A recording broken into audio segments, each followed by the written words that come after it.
स्वभाव? साहेब आपल्याला लय बरे साहेब. होय.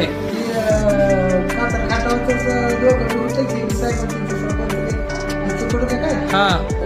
लय जबरदस्त भाषा आहे. तुम्हाला कसं वाटलं स्वभाव मावशी? बरे आहे की आमच्या बापासारखं दिसतं. हो ना. स्वभाव एक नंबर आहे. हो. यंदा साहेब आमदारकीला उभा राहणार आहे, तुमचं काय फिक्स आहे का? माहित आहे की आम्हाला की करणार का? आदर साहेबाच्या मागे उभा राहणार ना पाठीमागं? खावं मिळतं आमचं काय असतं माहितीये का, जे आम्हाला होईल त्यालाच आम्ही होतो. 100% काम होणार ना तुमचं? युवा खूप आहे. हा का? करणारच आम्ही. युवा खूप आहे. होय. यंदा साहेब फिक्स ना?